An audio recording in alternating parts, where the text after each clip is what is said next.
Hey, what is up, everybody? Welcome to the Rex and Robbie Show. It's Friday. It's been a while since we've done one of these, but I'm Robbie. That's Rex. How you doing, Rex?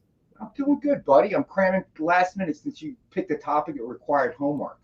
Yeah, since I know you don't like homework as much, I'll come up with more of these because these are fun. Are we going all the way into not 1990, right? No, not 1990. Okay, 80 to 89. So, just to let everybody know, tonight or today, we'll be talking about our favorite movies of the 80s. And the way we're going to tackle this is year by year. So we're going to start with 1980. We're going to each list our favorite movie. We'll have a discussion, and then we'll move to the next year, all the way through 89. I figured that could be kind of fun, Rex. We both were there in the 80s. I was a little bit younger, a lot younger, but obviously one of the best decades for film. Here on the show, on this channel, in the community, we love movies from the 80s. So just overall, man, what do you think? Are the 80s the best, or are they the worst? What's going on? I have to admit, when you brought up this topic and I had to start looking at what came out in the 80s, because when you get to my age, it all it gets a little fuzzy. I'm amazed. There were a lot of good movies that came out in the 80s. So I'd say this is a pretty good topic there. Yeah, it's definitely one of the best. I had to cram a little bit because, going away next week. Coming to your neck of the woods, as a matter of fact. Oh, yeah? Where are you going to be? We'll be at Gulf Shores. Ah, nice. Yeah, I know it's a little ways away from you. I think we had this conversation before. Like, 3 hours or so? Oh, no. To get down to the Gulf, it's probably like a 6 to 7 hour drive. Yeah, I live in New Jersey, dude. You can get end to end in about 2.5 hours, 3 hours. So yeah, that's meaningless to me, dude. All right. Well, if you're out there in the chat, feel free to let us know what you feel. And please do join in the conversation. Let us know what your favorites are. In fact, comment below. You'll be entered to win a contest. That winner will be announced on Monday's show. Yeah, I see. I see through StreamYard that 62 Lefty was here last week. I apologize for that. I totally forgot to tell you, and I wasn't feeling well Thursday at work, and then Friday full blown. It's all right. You just told everybody though you had a full week to do this homework, and now you've crammed here at the last minute. So yeah, pretty much. Yeah, you just outed yourself. All right. I'm not gonna lie. Well, join us also on Monday night for the experience. We start at 6 p.m. Eastern time. We go for 2 hours. There's lots of great comic book and collectibles from Dynamic Forces. Rex is there, John's there, I'm there, and it's always fun. You should join us this upcoming Monday and comment what you think are the greatest films of the 80s. Let's kick this off, Rex. 1980. What's your favorite film? You go first. You want me to go first? All right. Well, I brought visual aids. Oh, man. I didn't bring no visual aids. You're like that honor student we all hated in school. I am when it comes to pop culture, baby. Recess. My favorite movie from 1980 is The Shining. Stanley Kubrick's The Shining. My daughter and I, this was several years ago, we ended up in Colorado, and we went to visit the Stanley Hotel. And the Stanley Hotel is unique because it was the inspiration for Stephen King in writing The Shining. And although they didn't shoot the movie there, they got a big tour and everything else, and it was a last minute thing. We wanted to go to Grand Canyon National Park, whatever. And the line of cars getting in, and we'd gotten there like about 11 a.m. So it was just like ridiculous. And end to end to the end of the park was like ridiculous, winding roads up the mountains, like 60 some miles, So it became like just something we couldn't do. There was not enough time in the day. So there's this house, this huge mansion sitting in the distance on the mountains. And it was Stanley Hotel. We didn't really know anything about it. I got the brochure at the little visitor center, and my daughter and I said, "What the heck? Let's go!" Right? So we went, and it was phenomenal. The history on the hotel, the Stephen King. So he and his wife were trying to return to Boulder, and I forget from where, but somewhere where in the mountains, obviously. And they got trapped by a snowstorm, and they ended up at the hotel, and the hotel was closing up for the season, right? So there really was no guests, a handful of staff that was just, tightening things up for the season. And Stephen King and his wife ended up there. And you remember a lot of scenes with The Shining. It was, it was an abandoned hotel sort of, or not an abandoned hotel, but there was nobody staying there really. It was a handful of staff members. Yeah, that was his inspiration, and it was really fascinating going through the hotel, the history on the hotel. It was a mansion built by the guy who eventually invented quick developing of film, like pictures, wow. Which they eventually sold to Eastman Kodak.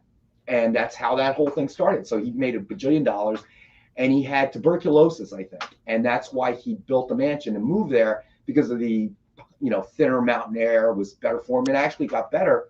And it was just fascinating. They say the place is haunted. And I got to tell you, there was a separate theater because his wife, I forget his name, this millionaire's wife, was a performer, concert pianist or something like that, right? And he had built a separate kind of auditorium off the main house that she could perform in. And we went to visit that. I kid you not, as the tour guide's trying to stoke you up and tell, like ghost stories and, oh, we don't know and blah, blah, blah. The front door suddenly slammed shut. Okay. No wind, nothing. Right. And I'm thinking, oh, okay, right. Okay, I'm sure, you're making $1 bajillion with this tour. I mean, the tour was packed. And as we're walking out, I'm looking for some sort of Disney animatronic, to make the door. Nothing, dude. Yeah. There was nothing. I could not. I was looking up the door jamb. I'm looking nothing. There was nothing there. So I have to admit that was a little weird. I've seen the I used to watch a bunch of those like ghost hunting shows and stuff. So I've seen a lot where they're at the Stanley Hotel, because obviously it being the inspiration for The Shining, the book, and then of course the movie. Now the movie's a little bit different than the book from what I've heard. I've never read the book, but I know Stephen King doesn't like that movie. But to me, it's like one of the true epic horror films, right? Like, and every single bit of it is just, it shines, for lack of a better term. I love it. I just recently watched Dr. Sleep. It was not as good as this, but this is a tough legacy to live up to. So that's my 80. Thank you for sharing that story. I can't believe you saw that, man. I tell you, it wasn't, you wouldn't think it was spooky. We went during the day, so I'm sure it would have been more fun at night. But the hotel now is packed. I mean, they were full. And so you're walking around and they're taking you on the tour, and there's just people everywhere. So you wouldn't think it would be spooky. There were moments, I got to tell you, that were a little spookier than I thought it would be. But if you're ever in that area, I totally recommend it. It's definitely worth the money and worth the several hours you spend in there. I mean, and just the history on it, the architecture of the building. No AC in that building, believe it or not. Oh, man. Well, they probably don't need it. Well, right. It was built in a way where there's constant airflow. It was really interesting. I can see why he was so inspired by the place. And of course they kept linking it back to The Shining and stuff like that, and the history on Stephen King and stuff. But yeah, it was fun. Absolutely. Fun. What's your favorite movie of 1980? It has to be because of my youth and the fact that we went and saw it. My friends and I like a bajillion times. It has to be Empire Strikes Back, and I know it was the worst of the three. And at the end, you walk away like, what? You can end it like this? Did you say the worst of the three? I thought it was the worst of the first three. I think it's the best of all of them. Like, no, especially the ending was horrendous. The way they ended it for us, kind of like in a soap opera, I did not like that. And most fans did not. We wanted closure. Empire Strikes Back. Yep, Empire Strikes Back. Are you crazy? Because it's crazy. Because in hindsight, people like most people think that's their favorite. Like that's the best out of all of them. No, I Wow. mean, the movie ends. Luke's hand's been cut off. We found out that Vader's his father, and then they save him in the Millennium Falcon, and that's it. Yeah, that's awesome. What do you? That's not, dude. It was like a punch in the face. Like at the time, Star Wars, in Star Wars, the original Star Wars, A New Hope had a closure to it. You had the whole medal ceremony and blah blah blah, that kind of thing. Empire was just felt like it's a soap opera, except it's not going to be on next week. We're going to have to wait several more years before the next episode, the next episode or the next movie is going to come out. Yeah. So I thought that really offended a lot of Star Wars fans during that period. But still, from that year, I probably went to movie theater to see that movie the most, without question. Yeah. Oh, that's a really great movie and a great pick on this list. I'm sure other people will agree. Moving on to 1981. That's the year I was born, by the way. 1981. This is one of my favorite movies, period. You're going to see a lot of horror movies on my list. Obviously, I'm a big horror movie fan, and the 80s are just prime for it. But I'm going The Evil Dead for my number one movie of 1981. Sam Raimi, Bruce Campbell started this whole journey, this whole legacy that led us to Evil Dead 2 and Army of Darkness and Ash vs. the Evil Dead and all kinds of media out there, including comic books that Dynamite publishes, all centered around what started here. But just a great, gnarly, awesome horror movie. Not as funny as the series eventually became, a little bit more serious in tone, but still very wild, Three Stooges-esque. I love this film, Rex. I got to say that The Evil Dead became such a cult favorite that it just kind of spawned all these other things. And I think it was underappreciated at the time, but now obviously in hindsight, you got to go back and say, well, it spawned all these different things. And clearly it was a sleeper that people didn't recognize at the time. Absolutely. And inspired a generation of horror filmmakers. Yes. Right? So, yeah, there you go. Good thing, because if most of yours is horror, we probably won't crisscross too much. Yeah, so I don't think we will. So for me, 1981 had to be, of course, again, measured by how often I went to the movie theaters with my friends, during the summer, during matinee season, pay $1 and you stay there and watch it like 3 times and you kill an afternoon. I would have to say it has to be Raiders of the Lost Ark. Because when it came out, I had no intention of seeing it. And then my friends went and saw it and said, oh my God, you're going to love it. And Han Solo's in it, but he's completely different. And, all that. So, and then the whip, the big rock. I mean, it was phenomenal. I mean, it influenced me at that age to a point where when my daughter was like 9, we went to Disneyland. We'd been to Disney World. And Disneyland at the time had the Raiders of the Lost Ark ride, which they didn't have in Florida. So I made her go on that. Okay. And we waited in this huge line to go on that. And I loved every minute of it. The big rock, the big round stone rolling from the mountain. So that was, it changed everybody's perspective at the time of what an action movie should be, so to speak. Yeah. Yeah. Ain't nobody going to argue with Raiders of the Lost Ark being one of the best movies in 1981. I think it's a great film. What's crazy to me is that in hindsight, people say that's the best one. I've always liked Temple of Doom better, but that's showing my age, because when I was a kid, that movie had some gnarly stuff. But Raiders of the Lost Ark is awesome. I mean, that dude's face melts off, man. Come on. Yeah, I love the entire, the entire series of movies, but that one was defining, because you never thought you'd go see a movie about an archaeologist. It just it never entered your realm of reality. Like, well, how's an archaeologist? They're usually old guys, with a little brush dusting stuff off a rock or something. And then all of a sudden we see Raiders of the Lost Ark, a whole new definition of what an archaeologist was. So that was pretty good. That was pretty good. Absolutely. All right, for 1982, this is one of my favorite movies, period. Definitely in my top 5 favorite movies ever. It's Blade Runner.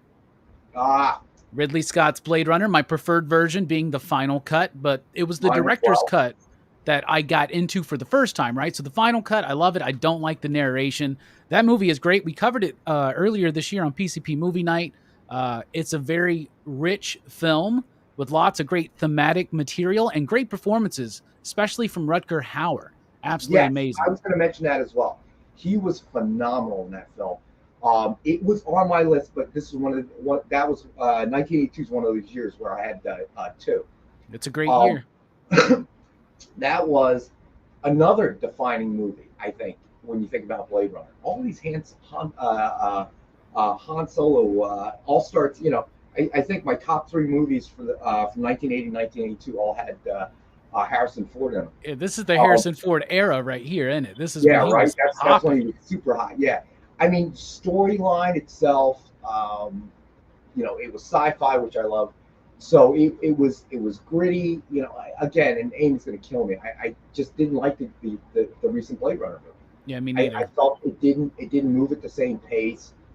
You're trying to separate but also revisit the same story. It just kind of felt a little weak. I didn't like it. It felt slow to me. But since you picked out Blade Runner, that's fine, because my second choice, or first or second choice, whatever you want to call it, had to be Fast Times at Ridgemont High. Okay, nice. All right, because I was in high school at the time, so that was defining, right? I mean, in a very real way for me. A lot of stars kind of got their start. Who am I thinking?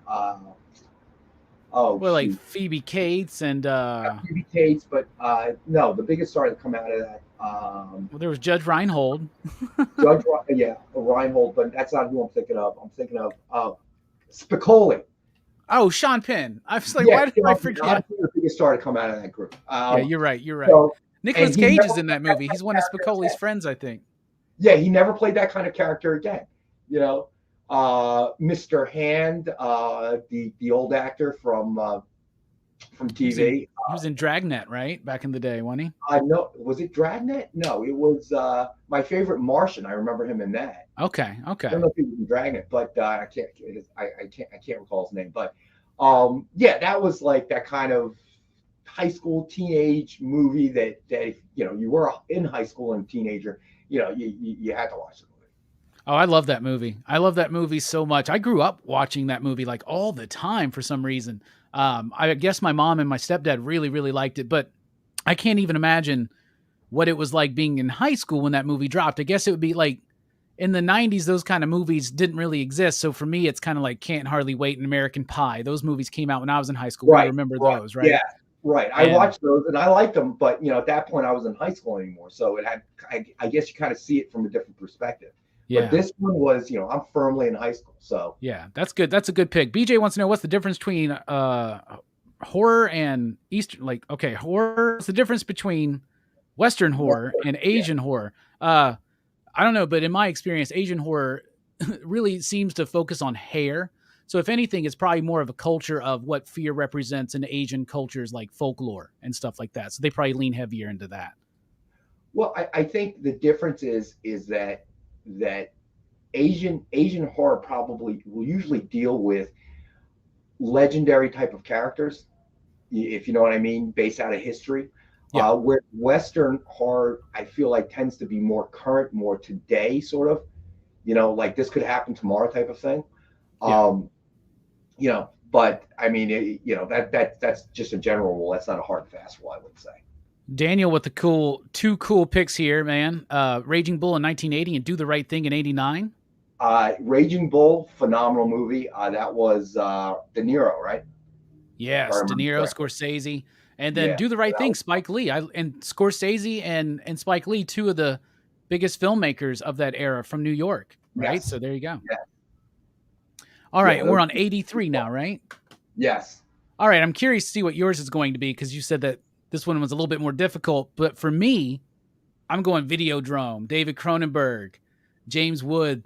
The special effects in this movie are so gnarly, like with the TV, like all that stuff that fascinated me with that when I was a kid. The dude having the VCR in his stomach. Right. So all the body horror, but the way that it's blending in this like technological advancement that's going on, the way people are now consuming media, how this is going to change. It's a very, very prophetic film. So a sci-fi horror, dark body type thing from Cronenberg. Videodrome, I love it. I love that movie. I have never seen it, to be honest with you. So I'm gonna have to go back and watch that. Yeah, you gotta check that one out. That is gnarly, bruh. The New Flesh, man. It's a really interesting look at like media and what it's going to do to people and how it's going to integrate. It's fantastic. What you got for 83? All right, so in 83, keeping with the same theme of being in high school, had to be Risky Business. Because Okay. it was every high school teenage fantasy. Your parents leave town. Okay, you have access to the Porsche. Okay, and then all the things that went wrong. Okay, after you did whatever the hell you wanted, and all the things that went wrong, and try to fix it, kind of thing. So it kind of, and again, probably the movie for that defined that vaulted Tom Cruise to superstardom, if you will. For sure. So, Planes, Trains, and Automobiles, another good movie. The 80s really was, as I was looking to try to put the list together, there were a lot of good films that came out during that decade. I know, man. On PCP movie night, I was like, if we just did 80s movies, we're good for like 20 years, I'm sure. I guess it was just a creative time. I don't know. But yeah, so for me, it was, once again, that high school kind of thing. Yeah. You like watching movies where it was kind of high school, and there were a lot of them during that time. The Rat Pack, and so there was a lot of stuff being made in that era that kind of appealed to them. Yeah. So I feel like I kind of grew up with them. Absolutely. All right, 1984. This is also my favorite Christmas movie. It's Gremlins. This was probably my first cinematic obsession of my life. I don't remember a time, because when this movie came out, I'm like 3. So I'm watching this on VHS or on TV or something when I'm like 4, 5, 6 years old. I do not remember not loving Gremlins, not just being terrified of the Gremlins, but intrigued by them and compelled by them for some reason. And Gizmo's just the cutest. I love the music. Joe Dante is a legendary director in my mind, and Gremlins maintains as my favorite Christmas Phoebe movie. Cates was also in that one, right? If I remember She correctly. was, absolutely. Yeah. She does the whole story about her dad dressing up as Santa Claus, getting stuck in the chimney and dying. And it's like, it's a movie that originally it was written by Chris Columbus, right? Chris Columbus wrote this movie as a straight horror film. And then Joe Dante got attached because of what he did with Piranha, and he had The Howling. And then Spielberg comes in. He's like, we can make this have wider appeal if we tone some of it down. But what's really interesting about this film is every time I rewatch it, I always get surprised at how dark and scary it actually is in certain scenes. I know. That was a great movie that came out. For me, it had to be, and again, this is one of my 2 choice years. Without question, has to be Dune. And the reason is I was a huge fan of the books. So when they finally turned it into a movie, I was extremely excited. And they more or less stayed true to the books, except for the little hand thing that they had. That was their weirding module that didn't exist in books. That's okay. Just, they just made that up. I don't know why they did that, but other than that, I think they pretty much stayed true to the book. It was a longish movie. I can see why it may not have been a cinematic success, because if you didn't read the books, there was too much that they tried to cram into the movie, and I think the recent one, they did it right. You're going to have to split this up into a minimum of 2 movie kind of thing. Yeah. You can't get the entire storyline into one movie without it being 4 or 5 hours, because there's so much that Frank Herbert had written in the books.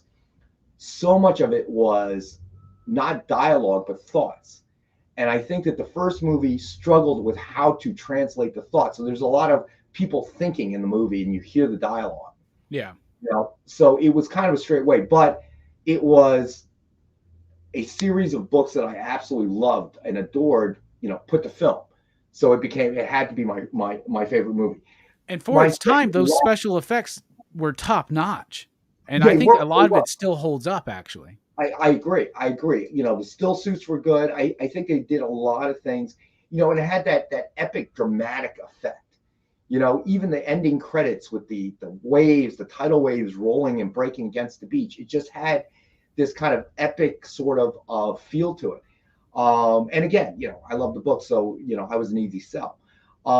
Taking away from the fact that I love a series of books, I guess from that year, my second favorite movie would be Red Dawn. Nice. Again, Wolverines. yep. Again, that cast of quote unquote the Rat Pack, if you will. You've got Charlie Sheen. You've got what's his face from Dirty Dancing. Patrick Swayze. The Patrick Sways. Swayze, I mean, it was filled with the Rat Pack, and they had a following, and most of their following were people my age. Yeah. That's a cool movie. I never saw the remake, but when I was a kid, I loved that movie. It was nothing, no comparison. It was weak. Yeah. Red Dawn, more like red garbage. Christine is a great movie, Inja. A fantastic movie. We recently covered that on Dylan's horror show. Had a lot of fun. I'll be covering it again on Rockin Robbie Live eventually because I'm going through all the John Carpenter films. So that's cool. All right. Christine is an excellent film. 1985. There's a lot of good movies in 1985, a lot of good horror movies. There's so many things I could have picked, but this is if The Gremlins was my first cinematic obsession, my second was Back to the Future. Back to the Future was one of my favorite movies. Power of Love by Huey Lewis and the News was probably my first favorite song, right? Like, I love Back to the Future. It still holds up. I love all of the sequels, and this cool Blu-ray set even has the animated series. So this is the complete adventures. I love it. Great soundtrack, great cool sci-fi concept, but done in a teenage 80s kind of way. That's why it had such wide appeal and was so fascinating to people for me. I think it's brilliant. I would say it's definitely in my top 5 for that year. But probably my favorite was Silverado. Okay. And that was something I did not expect to really enjoy that much, but I ended up loving it. And I think that the reason was that prior to that, Western movies, the genre kind of fell off. And what was coming out was like crap. It was just, it was really, really, not very good. Some spaghetti westerns with Clint Eastwood were good, but other than that, it was generally just, they were trying to use an old formula, and it was just felt tired. Silverado, I felt like, kind of breathed a new breath of life into the genre of westerns, and obviously, again, that was a movie probably that vaulted Kevin Costner's career into the stratosphere. And again, playing a role that he's never played again. Yeah. Young, goofy, kind of joking, young guy and whatever. Some great actors in it, Danny Glover and others. So that to me kind of reintroduced me or brought back my love of westerns, because at that time it was just getting so tired, and you can only watch A Fistful of Dollars so many times before you're like, I've had enough. Well, then it shortly after that probably influenced, maybe there was a period where there were a lot of solid westerns going around for a while, like Unforgiven and Quick and the Dead and Tombstone, right? Yeah. I haven't seen Silverado since I was like a kid. Oh my goodness. So man, I may have to revisit that one soon. All right, on to 1986. I got another Cronenberg film. It's The Fly. Oh, I love that movie. The Fly is amazing. This is one of the greatest movies. It is such a good metaphor for, it's not necessarily like some people read the AIDS epidemic into it, right? But it's more about seeing somebody who you love change, right? So maybe physically change. It's that body horror type stuff, right? And it's gnarly. Like maybe someone you love is dying of cancer. Maybe someone you love is literally killing themselves with alcoholism or something. You're watching someone change into something else, something fearful. And Goldblum and Gina Davis, I think, right? Yes, Jeff Goldblum, Gina Davis, and the special effects in this movie are freaking gnarly. Yeah. And I would also say greatest horror remake of all time. I would agree. Because I would agree with that. Yeah, I like that Vincent Price one, but this is a whole other thing right here. Kind of movie without the dramatic special effects. You just and that was the problem with the Vincent Price movie, was they were using technology at the time. So yeah. So I agree with that. Yeah, I like that one as well. All right, so 86, again, 2 choices. Another kind of weird sleeper movie that became a cult classic had to be Big Trouble in Little China. Yes. Kurt Russell, and it was just so weird. Watching this movie going, I don't get what is happening here? Okay, yeah. But you would keep watching. You would just keep watching it, and now many years later, I've watched it multiple times. I don't know how many times. And then again, going back to that whole teenage thing, has to be Ferris Bueller's Day Off. Nice. Okay, defining that era as well. Save Ferris. I was out somewhere the other day, and some guy's walking across with a T-shirt that says "Save Ferris." Yeah. So it's something that certainly lasts the test of time there. I love both of those movies. Both of those movies we've covered on PCP Movie Night. Big Trouble in Little China. John Carpenter didn't make a movie in the 80s that I don't like. Period. Just didn't happen. He didn't make a movie in the 70s or the 80s I didn't like. It was the 90s when he started making movies that I thought were maybe not so great. Right. But Ferris Bueller's Day Off, obviously a big classic. I loved all the John Hughes movies growing up except for Pretty in Pink. I always thought that was a little too dramatic, too serious, not as funny. But Ferris Bueller, man, like, we were on a podcast one time and this dude went on this rampage about how he hated Ferris Bueller. He's the villain of the piece. He's ruining Cameron's life. Like, everything that happens is his fault. And then I'm like, but he's my favorite character. I've always kind of aspired to be a Ferris Bueller type. Anyway, I think Ferris Bueller's the original Zach Morris too. Like, that's like the prototype for Zach Morris. He kind of missed the point there that Ferris is, what he did that day was to make Cameron less uptight, to kind of bring him out of his shell a little bit. That's what I'm saying. Yeah. And he finally had to talk with his dad. I mean, or trying to get the odometer down on the Ferrari. That was too funny. Yeah. Okay, I was afraid that might happen. Like, dude, what level do you think that's going to work? Yeah, I know. Yeah, those are two really great picks. All right, 1987. This one's tough. If I would have thought about doing honorable mentions, I would throw The Lost Boys and Near Dark. So I'm picking Near Dark, but Lost Boys is right there at the level with me. Both great vampire films that work so well for me. Near Dark is by Catherine Bigelow. It is straight up a vampire western. It's got Lance Hendrickson, Bill Paxton. I love this movie. Don't judge it by this cover. They released this Blu-ray when the Twilight movies were coming out, and they made it look very Twilight-esque. But I really like this movie. It's a great grounded approach to vampires. And when I say it's a western, it's like a neo-western. It's not like people wearing cowboy hats and spurs and horses and stuff, but some of that kind of stuff is in it, actually, now that I think about it. And then Lost Boys, of course, is just great. They both have amazing soundtracks. Tangerine Dream did the score for Near Dark, and then, of course, Lost Boys. That movie is fantastic. Lost Boys, I think, kind of, very much like Silverado with westerns. I think that Lost Boys kind of also redefined the vampire genre.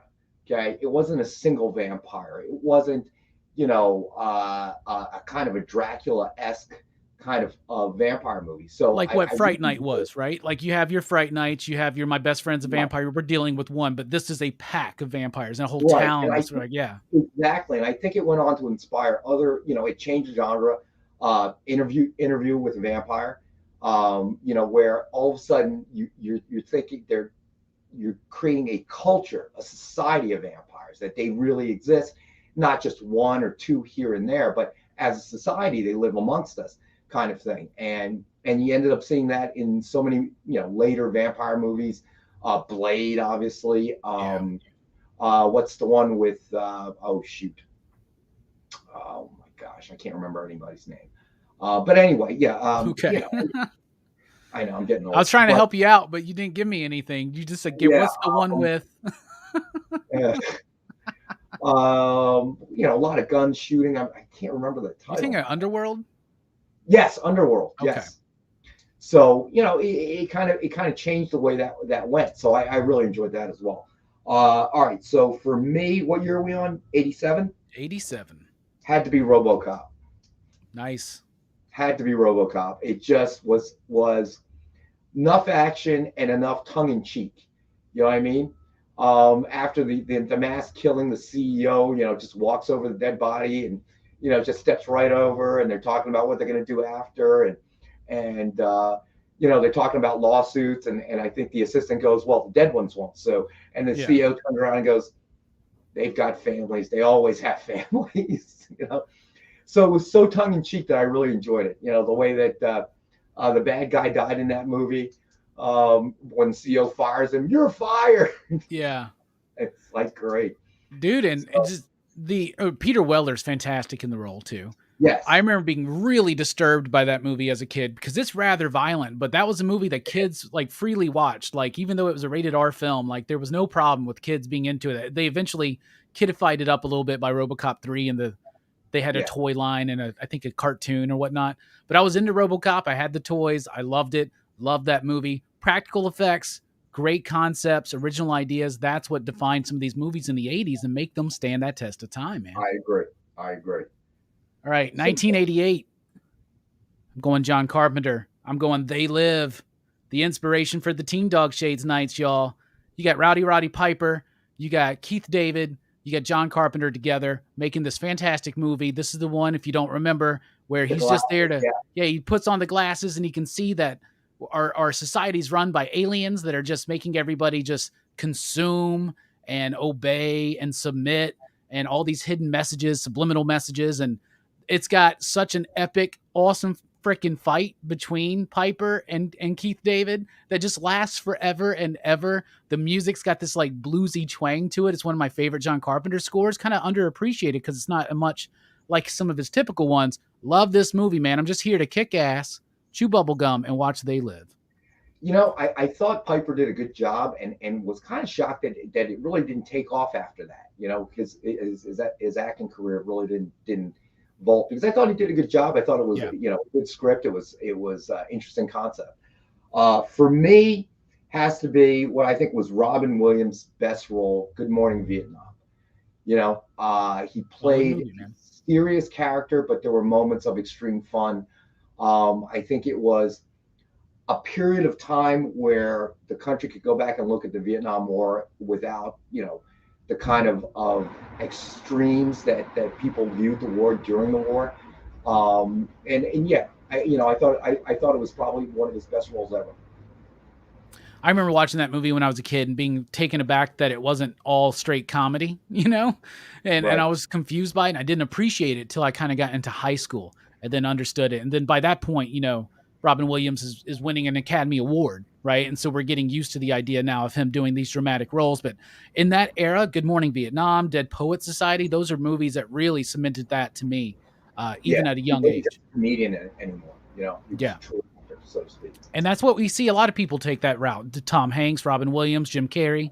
You see that a lot of people take that route. All right, we're here at the end, 1989.